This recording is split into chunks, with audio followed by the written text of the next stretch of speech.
All right. Good morning, everyone. Welcome, welcome, welcome.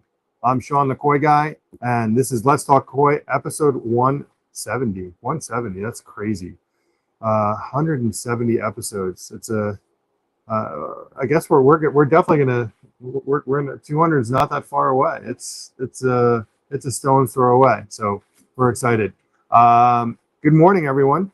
I hope all is doing well. Not sure if anyone is going to jump on this morning. We're starting a little late. What time is it? Starting about 7 minutes late. I had a couple of technical issues. As always, we always have some kind of technical issue going on. But this one's going to be a quick one. I had a bit of an emergency call this morning. Never want to get these calls, but 7 o'clock in the morning, and it was actually Bonsai Chris lost power on his pond, and it was an unfortunate disaster. And it just kind of leads me into a conversation that we're going to have today, which we had I think 2 weeks ago, and I guess we're going to have it again today. And that is really losing power, aeration, etc. So we're going to talk about that. Just these things happen, but let's first talk about this week. It's actually been it was a crazy week this week. It was very, very, very busy at the shop this week. So I cannot complain at all. It was very busy. We had a great auction. So I want to thank everyone that was on the auction this week. This is the first time we used Zoom for the auction, and it really, really went well. Everyone registered ahead of time, which was awesome. And we had a lot of our friends, left Facebook to come and do the Zoom with us. And we still had a whole bunch of friends that were on Facebook, both channels on Facebook, as well as on our YouTube channel. And they hung on there and watched while the others registered on Zoom and jumped on Zoom and became and were part of the auction. And it went really well. You guys picked some amazing fish. So thank you. I'm glad that we were able to find some fish you guys really liked. Yeah, you guys got some great fish. And we have another one coming up. Big C is going to go look at the calendar and see what the next. Yeah. I'll tell you what the date is. August 6th. August 6th. So the next auction is planned for August 6th.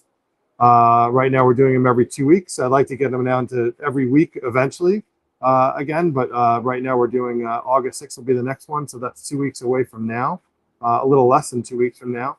And right now we're just picking the fish for those. And again, thank you for being a part of it. It's been great. I don't know if do we have anyone on? You have a comment right here. Oh, on the screen. Hey, Michael, I can actually see the comments here. Good morning, buddy. And we got Jody saying good morning as well. Oh, I can't. How do you scroll down?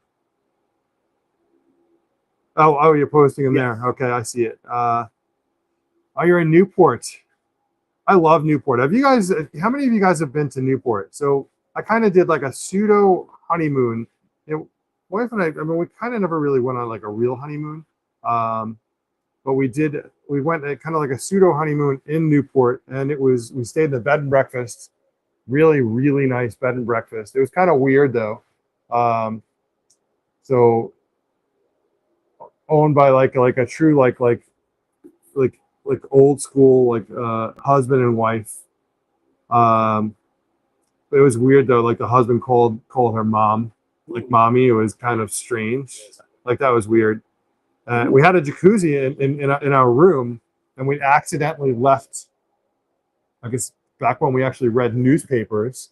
I guess Robin was in the tub and had a newspaper or something like that, and she left it by the tub, and it fell in the tub, and then the paper went everywhere, and we didn't know it and I guess there's still water in there, and they got very upset about that. Again, to the pumps, the air, everything. Yeah, they were not happy.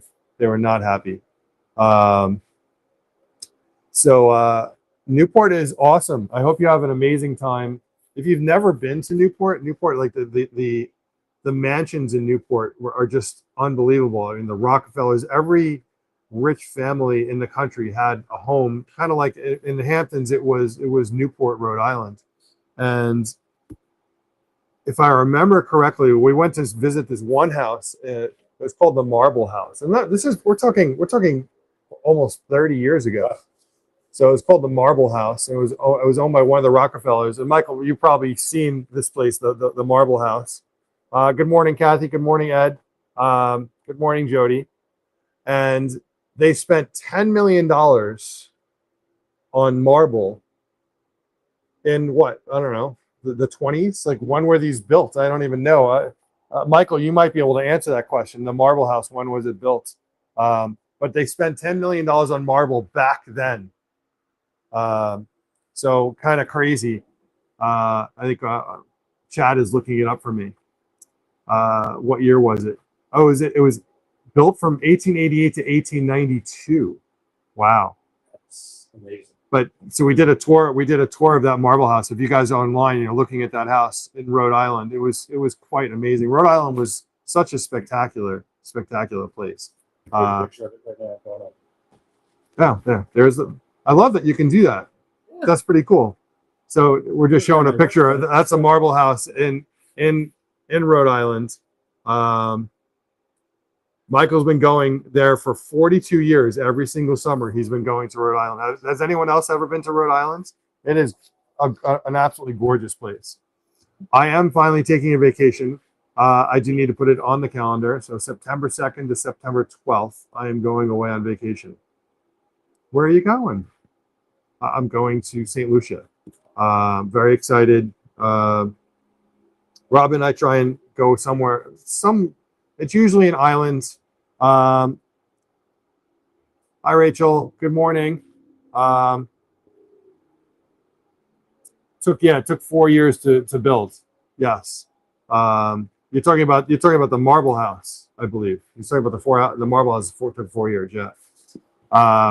I do love Rhode Island. I would love to get back there. I definitely would like to get back there one of these days. It is truly a gorgeous place to visit.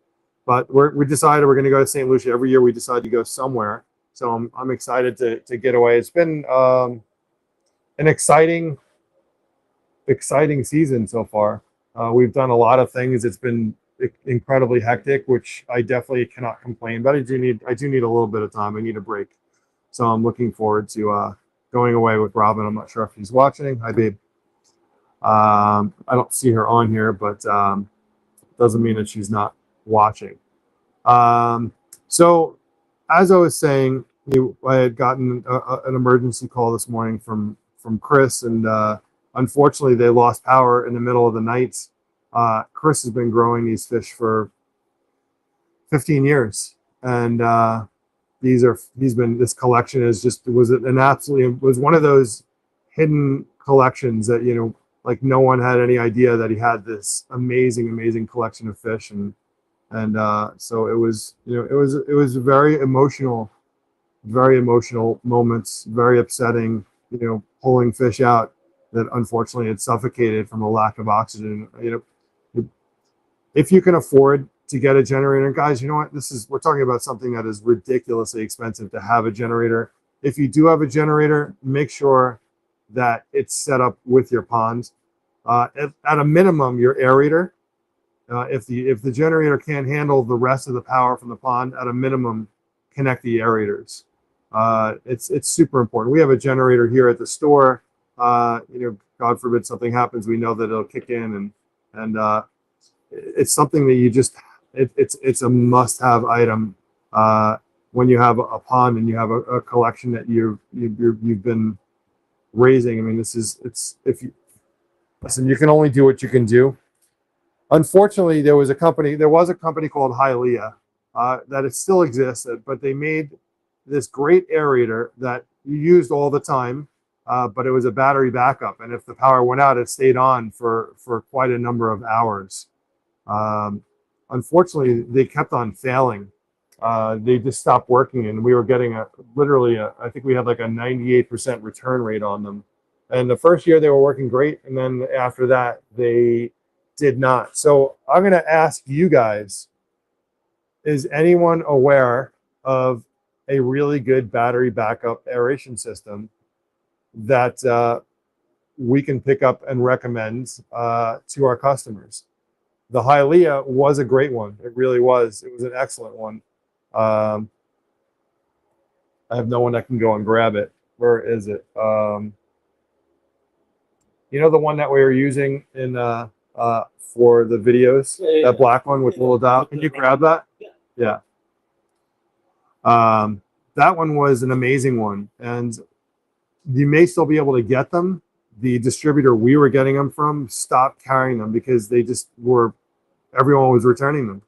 I don't know what happened, but even if they fix it at this point, you know, finding another distributor that's going to bring them in from overseas is not likely.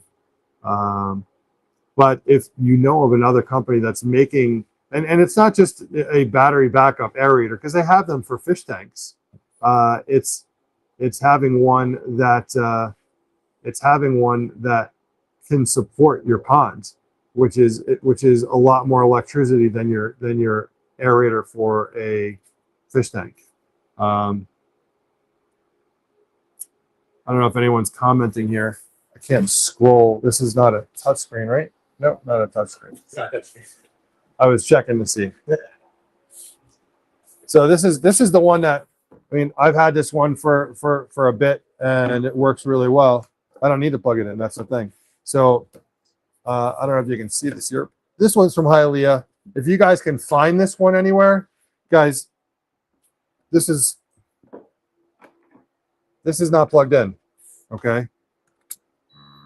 Okay, it's on right now. Blowing air right now. Okay, you can feel it. So that the microphone. Okay, it's on right now. This is really a lifesaver. Yeah, so Kathy, I'm glad you guys got a generator on. It's one of those things that I can't stress enough. I mean, literally, your fish have hours. We're not talking about 24 hours. We're talking about a couple of hours before they run out of oxygen. There's a lot less oxygen in the warmer water. And as soon as the power goes out, I mean, it's literally their lifeline is the aeration. And as soon as it goes out, I mean, they're done for. So if you have a generator, make sure your pond is set up to that generator. It's super, super important. Even if it's just the aerator. If you guys can find one of these online, okay, this is from Hylia, H-A-I-L-E-A, and it's the CP-60. If you can find one, it's great to have as a spare. Like I said, the ones that we had, we were selling, we were getting a huge return rate on, but that was a couple of years ago. Maybe they fixed the problem since then. Whatever that problem was, I don't know. But I mean, like I said, it's not plugged in right now. You can see it's not plugged in. It's on, and you can dial down the amount of air based on, you know, you have a lot of fish, you have a few fish, and based on how long you think that electric is going to be out for. It can run on low. I believe it can run up to 24 hours if it's completely full. So that's plugged in, and then power goes out. It switches over. It automatically goes on, right? And that's the way it works. Is it's plugged in all the time, and it becomes your aerator. And you can, like I said, you can dial it down. So you can, yeah, if you have too much air you're doing, then you can certainly dial it down because it's a 60 LPM air pump. This would become your always air system. And if the power goes out, it automatically stays on. And it's a lifesaver. So if you guys can still get these, I actually called a friend of mine who was selling these to see if he can still get them, just because, you know, and maybe they fixed the problem. But if you can get them, I would get them. Beyond that, you know, it was a bit of a you know, just a sad morning. Yeah, thank you, Kathy. I just wanted to talk about that really. Not too much else going on. We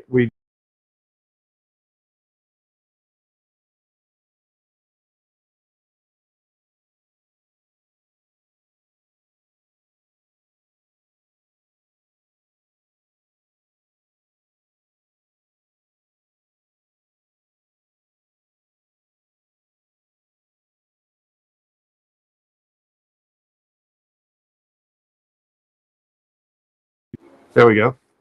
So I was just saying, we're finalizing our trip to Japan very soon, and we'll keep you posted. Otherwise, yeah, it's just I'm just not in the best place right now. I just but I wanted to say hi to you guys. I wanted to tell you what was going on, and just a bit bummed. Um, you know, this is it's really sad and upsetting. So thank you, love you guys, and we'll talk more